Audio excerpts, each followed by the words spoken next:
Shalom Bapak Ibu, puji Tuhan, hari yang sangat indah, hari yang diberkati Tuhan.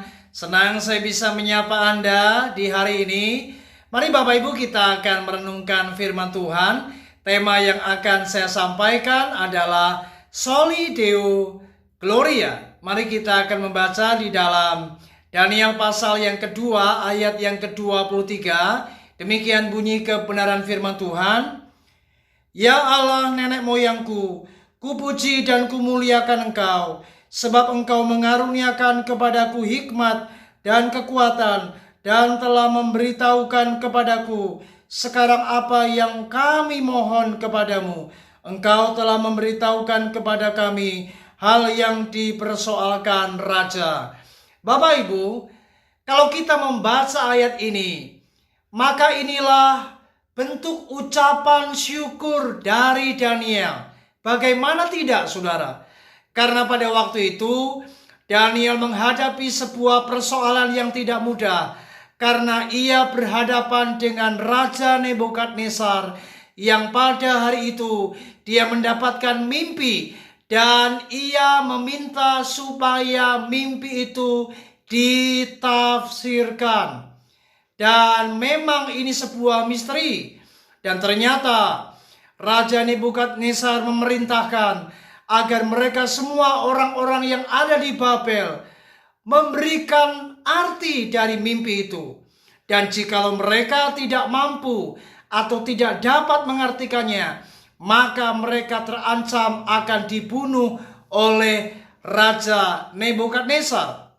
Dan ternyata Bapak Ibu, kalau kita membaca di dalam kitab Daniel ini, saya menemukan bagaimana seluruh orang-orang yang hebat, mereka yang berilmu, ahli sihir, ahli nujum, bahkan semua para kasdim yang ada di Babel, mereka semua tidak mampu dan tidak bisa mengartikan mimpi itu.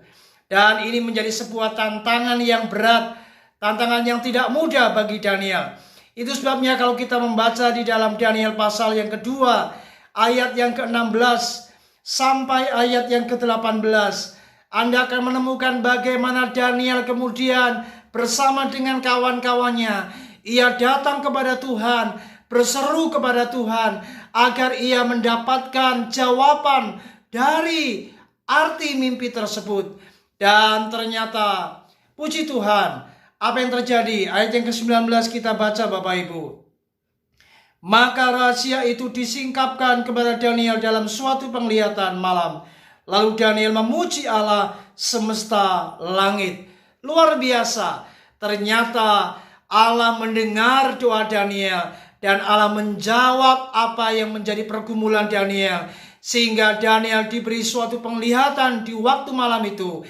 Ia kemudian dapat mengerti apa sebenarnya arti mimpi daripada Raja Nebukadnezar.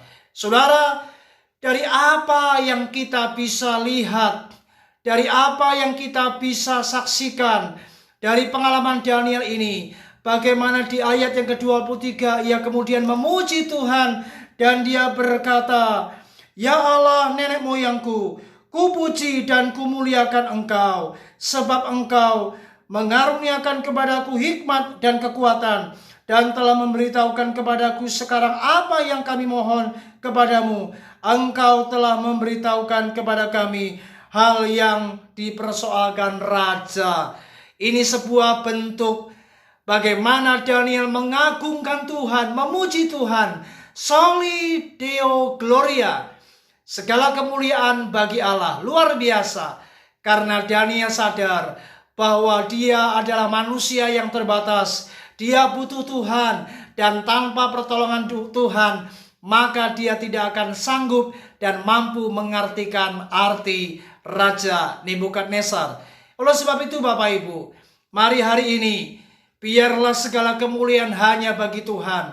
Apapun yang Anda lakukan, baik itu di dalam pekerjaan, baik itu di dalam pelayanan, baik apapun yang Anda kerjakan di segala bidang hidup kita ini, mari sadarilah, yang pertama, kita sebagai manusia, kita harus sadar, kita ini penuh dengan keterbatasan. Pikiran kita terbatas, hikmat kita terbatas, tenaga kita terbatas, kesanggupan kita terbatas, kemampuan kita pun juga terbatas. Mari jangan ada kesombongan dalam hidup kita. Jangan sekali-kali kita menyombongkan diri kita bahwa diri kita hebat, diri kita ini mampu, diri kita ini bisa. Ingat Bapak Ibu yang kedua, jika tanpa Tuhan maka kita bukan siapa-siapa. Jika tanpa Tuhan maka kita tidak akan sanggup berbuat apa-apa. Jadi jika hari ini Anda berhasil, jika hari ini Anda sukses, jika hari ini keluargamu diberkati, jika hari ini pelayananmu diurapi dan diberkati, ingat semua yang Anda raih, yang Anda capai, bahkan semua kenikmatan, kesuksesan yang Anda miliki, ingatlah itu semua semata-mata karena anugerah Tuhan. Dan biarlah soli Deo Gloria, segala kemuliaan hanya bagi Tuhan. Kiranya renungan ini memberkati kita dan membuat kita semakin sadar bahwa di hadapan Tuhan kita bukan apa-apa dan kita bukan siapa-siapa. Biarlah segala pengagungan dan kemuliaan hanya bagi nama Tuhan. Puji Tuhan. Shalom.